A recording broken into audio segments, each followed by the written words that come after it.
Hello my lovely students. So आज का lecture है about the difference between the metallic conductor and the electrolytic conductors. Okay, तो first of all आपको ये जानना ज़रूरी है कि व्हाट इज़ एन इलेक्ट्रोलाइट।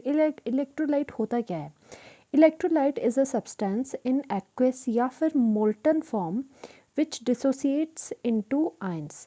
क्या बोला जा रहा है कि इलेक्ट्रोलाइट ऐसा सब्सटेंस है जो कि या तो एक्वस मीडियम में प्रेजेंट होगा, जिसका फेस एक्वेस होगा, या फिर वो मोल्टन मोल्टन मतलब क्या हुआ, पिघला हुआ, ठीक है, उस फॉर्म में प्रेजेंट होगा। और दूसरी चीज़ क्या है, जो कि डिसोसिएट करके आयंस दे, ठीक है, जो डिसोसिएट करके आयंस देगा वो कहलाता है इलेक्ट्रोलाइट। ऐसा सब्सटेंस जैसे कि फॉर एग्जांपल NaCl, क्योंकि वो जब उसे वाटर में डालते हैं तो जैसे उसका एक्वस सॉल्यूशन है तो वो क्या बनता है, Na positive and Cl negative ions में वो डिसोसिएट हो जाता है। So we can say that कि NaCl जो है इज़ एन इलेक्ट्रोलाइट। तो अब बात आती है कि अभी तक आपने जो कंडक्टेंस पढ़ी है छोटी क्लासेस से, that is about the metallic conductor, ठीक है, जो मेटल्स होता था कि मेटल की एक रॉड है, उसमें से जो है फ्लो ऑफ इलेक्ट्रॉन्स हो रहा है, उसकी वजह से करंट आपका जनरेट हो रहा है। ओके, अभी तक हमने सिर्फ मेटालिक कंडक्टर्स के बारे में पढ़ा था, बट अब जो ये इलेक्ट्रोकेमिस्ट्री है उसमें बात आती है अबाउट द इलेक्ट्रोलिटिक कंडक्टर। मतलब इलेक्ट्रोलाइट्स क्या है, इलेक्ट्रोलाइट्स किस तरह से कंडक्शन करवाते हैं, किस तरह से वो इलेक्ट्रिसिटी उसमें से पास करते हैं। तो यही डिफरेंस है, ये आपको बहुत बार पूछा जाता है CBSE में भी, ठीक है, इसमें से MCQs भी बन जाते हैं थ्योरेटिकल बेस्ड। तो आपका ये डिफरेंस क्या है आपको बिल्कुल क्लियर होना चाहिए। First difference is about the current, कि करंट जनरेट कैसे होगा। हम तो कह रहे हैं कि करंट जनरेट होगा, बट जनरेट कैसे होगा दोनों में। मेटल का बहुत सिंपल है, जो कि आपने छोटी क्लासेस से करा है, कि इलेक्ट्रॉन के फ्लो की वजह से करंट प्रोड्यूस होता है इसमें, तो वही है current is due to flow of electron. Flow of electron होगा, और आपको पता है मेटल में क्या होता है, इलेक्ट्रॉन इजीली लॉस हो जाते हैं और मेटल आयन बन जाता है, और मेटल क्या है, इलेक्ट्रॉन्स दे देते हैं। वो जो इलेक्ट्रॉन्स हो गए अब्रॉड में, तो वो क्या करेंगे, वो फ्लो करेगी, उसकी वजह से कंडक्शन होगी, और उसकी वजह से क्या होगा, करंट का फ्लो होगा। ऑन द अदर हैंड जो कि इलेक्ट्रोलिटिक कंडक्टर्स है, इलेक्ट्रोलाइट जो है वो आपने डाला, उसकी वजह से कंडक्शन हो रही है, फ्लो ऑफ इलेक्ट्रॉन, वो किसकी वजह से है, नाउ इसमें इलेक्ट्रॉन इन्वॉल्व नहीं होगे, इसमें जो करंट फ्लो होगा that is due to the flow of ion. Suppose हमने वाटर में Na पॉजिटिव Cl नेगेटिव डाला, उसमें पोटेंशियल डिफरेंस दे दिया, तो जो भी करंट इन फ्यूचर उसमें आएगा वो किसकी वजह से होगा, जब मूवमेंट उनके Na positive and Cl negative की होगी, ठीक है। तो हमेशा याद रखना है, इलेक्ट्रोलाइटिक कंडक्टर में जो करंट फ्लो करता है that is due to the flow of ions, not due to the flow of electrons. एक तो ये डिफरेंस है। Second is the no chemical decomposition of substance used during the flow of current through it. एक और चीज़ हमने ये देखा है, सपोज़ एक कॉपर वायर है, ओके, एक आपकी कॉपर वायर है, सपोज़ ऐसे आपकी एक कॉपर वायर है, इसमें से क्या हो रहा है, इलेक्ट्रॉन्स का फ्लो हो रहा है, हमने कहा तभी वो मेटालिक कंडक्टर हुआ। अब बोला जा रहा है कि जब ये करंट पास हो रहा है इसमें से, जो ये रॉड है मतलब मेटल है, मेटल कंडक्टर है एक तरह का, उस दौरान क्या होगा, जो कोई भी केमिकल डिकम्पोजिशन नहीं होगी। बोलने का मतलब है कि जो ये रॉड है जैसी पहली थी वैसे ही रहेगी, कोई इसका ऐसे नहीं होगा कि कुछ अमाउंट यहाँ से डिकम्पोज होके बह गया, ठीक है। वो जो आपकी रॉड है that will remain intact. So no chemical decomposition of substance used during the flow of current through it. On the other hand, electrolytic conductor में क्या होता है, chemical decomposition of substance होती है on passing the current।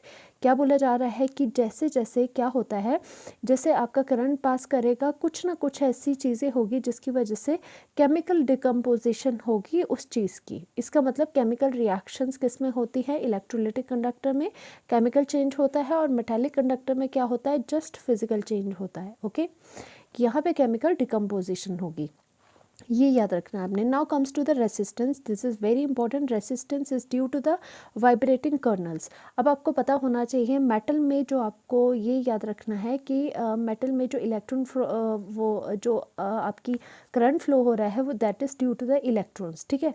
क्या होता है, जो इलेक्ट्रॉन्स होते हैं वो कोलाइड करते हैं एटम्स के साथ, it will give the resistance to the electrons. देखो क्या होगा, this is the wire, okay, this is the wire, और यहाँ पर क्या किया है, यहाँ पे सपोज पोटेंशियल डिफरेंस आपने दिया है पॉजिटिव वायर में, पॉजिटिव एंड नेगेटिव। ओके और इसमें क्या करेंगे, इलेक्ट्रॉन कहाँ से मूव करते हैं, negative to the positive move करते हैं। और इसके साथ साथ आपको पता है यहाँ पर क्या होंगे, यहाँ पर आपके एटम्स होंगे। सपोज़ ये कॉपर वायर है तो इसमें ये क्या होंगे, कॉपर के एटम्स। अब क्या होता है, कॉपर का जो एटम है, सपोज़ अगर ये एटम है, एटम से क्या होता है, जो मेटल होते हैं आपको पता है वो इजीली इलेक्ट्रॉन का लूज़ करवा देते हैं। और यहाँ पर क्या होता है, यहाँ पे पॉजिटिव होल बन जाएगा। जो ये पॉजिटिव होल होता है, this is known as the kernel. ठीक है, this is known as the kernel. अब क्या हो रहा है, जब पोटेंशियल डिफरेंस आपने ये क्रिएट किया है तो क्या होगे, यहाँ से इलेक्ट्रॉन निकलना शुरू हो जाएगी और वो negative to the positive flow करना शुरू कर जाएगी। बट क्या हो रहा है कि यहाँ पे जो ये इलेक्ट्रॉन्स है वो एटम से टकराएंगे और साथ में क्या है, एटम से इलेक्ट्रॉन निकल गए हैं और ये एटम्स क्या बने हैं, ये कर्नल्स बन गए हैं। अब क्या होगा कि जो रेसिस्टेंस है, रेसिस्टेंस किसकी वजह से हो रही है, due to the vibrating kernels. आपको पता है कर्नल्स क्या होते हैं, अपनी ही जगह पे ऐसे ऐसे वाइब्रेट करते रहते हैं, ऐसे मोशन होता है इनका।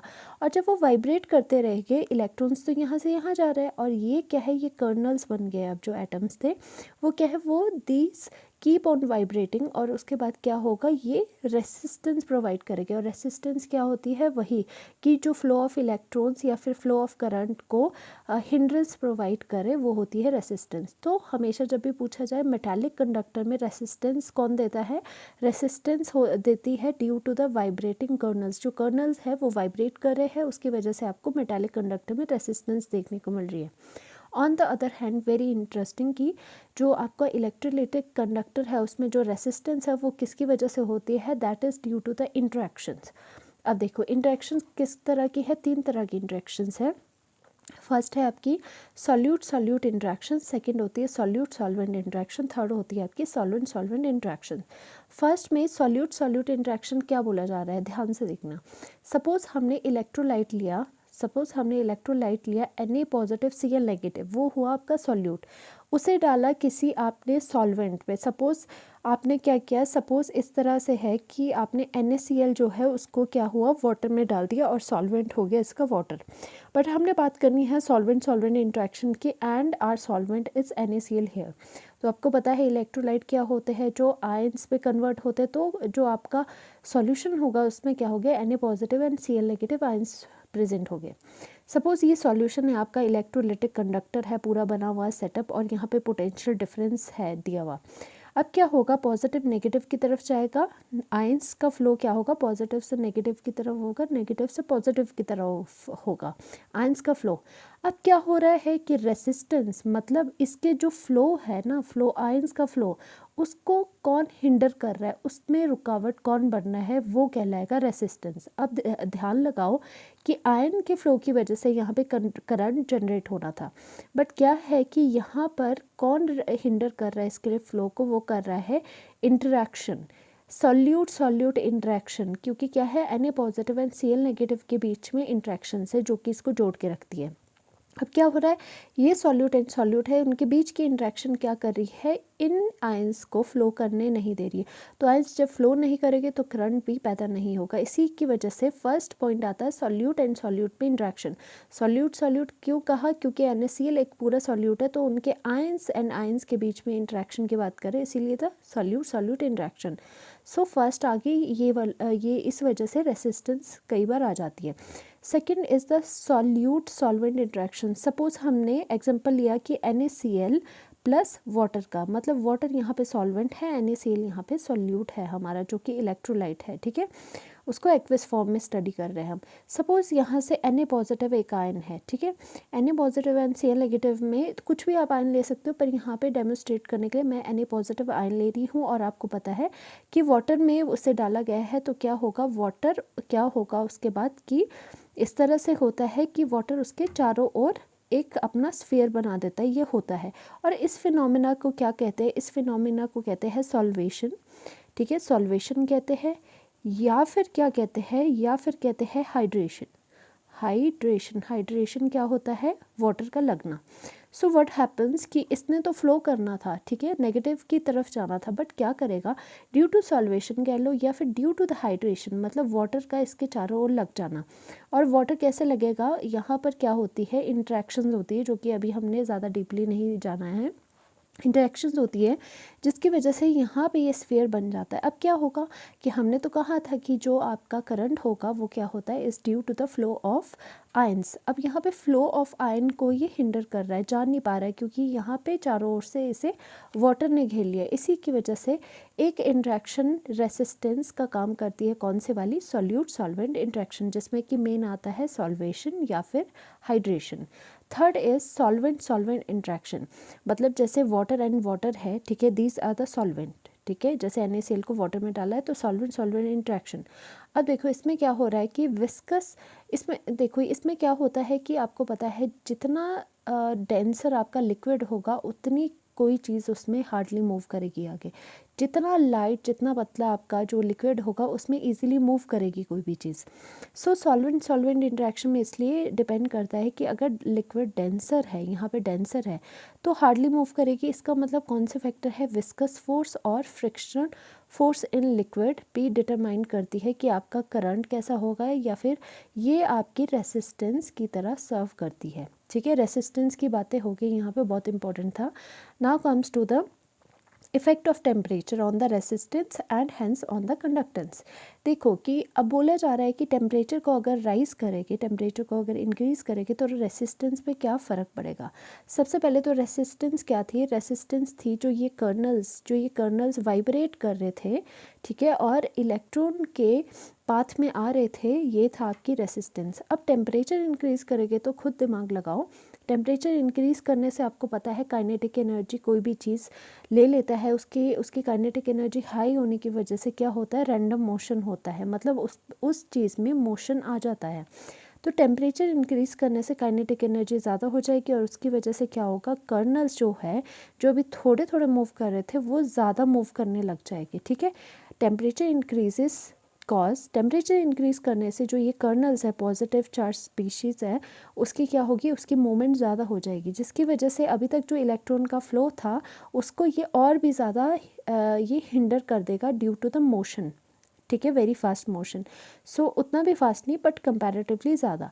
सो conductance decreases with increase in temperature. Resistance पे तो असर देख लिया आपने, रेसिस्टेंस क्या करेगा, रेसिस्टेंस को ये ज़्यादा करेगा, टेम्परेचर जैसे बढ़ेगा तो यहाँ पर रेसिस्टेंस ज़्यादा होगी। तो आपको पता है रेसिस्टेंस और जो कंडक्टेंस होती है वो इन्वर्सली प्रोपोर्शनल होती है, ठीक है, उल्टी होती है।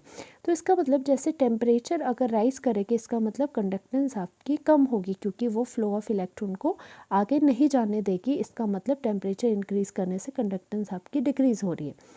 ऑन द अदर हैंड अगर टेम्परेचर इंक्रीज़ कर रहे हैं तो कंडक्टेंस एंड रेसिस्टेंस पे क्या फ़र्क पड़ेगा, तो यहाँ पर resistance decreases with increase in temperature. अब ऐसा क्यों, यहाँ पर हमने A negative B positive electrolytic ये कंडक्टर लिया है जहाँ पे पॉजिटिव नेगेटिव पोटेंशियल डिफरेंस है यहाँ पर। ठीक है, यहाँ पर क्या आपको पता है, इसमें जो आपकी रेसिस्टेंस होती है वो होता है आपकी इंटरेक्शन। ठीक है, अब देखो कि टेम्परेचर इंक्रीज़ करने से इन इंटरेक्शन पे क्या फ़र्क पड़ रहा है।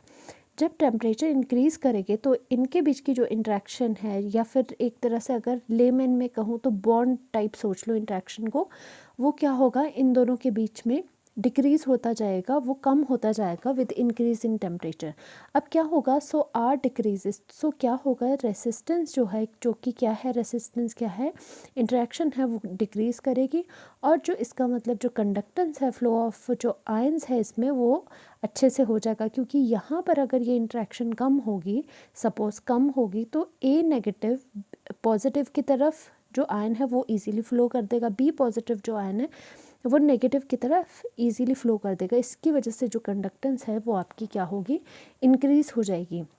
Now only physical change takes place. ये ऐसा क्यों कहा जा रहा है, क्योंकि आपने यहाँ पर देखा कि फिजिकल चेंज ही हो रहा है, कि इलेक्ट्रॉन फ्लो कर रहे हैं, ऐसा हो रहा है, कोई केमिकल चेंज नहीं हो रहा, क्योंकि कोई केमिकल डिकम्पोजिशन नहीं हो रहा। कोई ऐसा नहीं है कि कॉपर वायर से आपने इलेक्ट्रॉन को फ्लो करवाया बट जो आपकी कॉपर की वायर है वो इंटैक्ट रही, वो डिकम्पोज नहीं हुई, इसीलिए कहा जा रहा है ओनली फिजिकल चेंज है यहाँ पर। ऑन द अदर हैंड दूसरी तरफ क्या है इलेक्ट्रोलाइटिक कंडक्टर्स में, कि physical and chemical change takes place, मतलब दोनों ही चेंजेस हो रहे हैं, फिजिकल भी हो रहा है एंड केमिकल भी हो रहा है। केमिकल किस वजह से हो रहा है, क्योंकि उसमें क्या होगा, केमिकल डिकम्पोजिशन होगी सब्सटेंस की जो आपने लिया है। ठीक है, और एग्जाम्पल लास्ट में क्या है कि मेटल्स एंड ग्रेफाइट, ठीक है, जिसमें से आप कंडक्ट करवा देते हो मेटालिक कंडक्टर्स। एंड आपके इलेक्ट्रोलिटिक कंडक्टर्स कौन से हो गए, जैसे सॉल्ट, NaCl इन वाटर, क्योंकि सॉल्ट क्या है, एक इलेक्ट्रोलाइट है और उसको कहाँ डाला है, वाटर में डाला है, सो दैट उसके आयंस मिल जाए। मोल्टन या फिर फ्यूज्ड सॉल्ट, मोल्टन या फ्यूज्ड क्या होता है, जो कि मेल्टेड फॉर्म में होता है। मेल्टेड फॉर्म क्यों इम्पोर्टेंट है, क्योंकि आपको मोल्टन स्टेट में जो आयंस, जो सॉल्ट है उसके आयंस मिल जाते हैं, क्योंकि सॉल्ट को अगर ऐसे ही रखा है, पाउडर फॉर्म में रखा है, तब तो उसके आयंस नहीं मिलेंगे, उससे किसी मीडियम में डालना पड़ेगा सो दैट हमें उसके आयंस मिले। सो ये बात थी, दिस वॉज वेरी इंपॉर्टेंट कि आपका metallic conductor and electrolytic conductor क्या होता है। Thank you so much. Next lecture में हम करेंगे रेसिस्टेंस एंड रेसिस्टिविटी के बारे में। Stay tuned.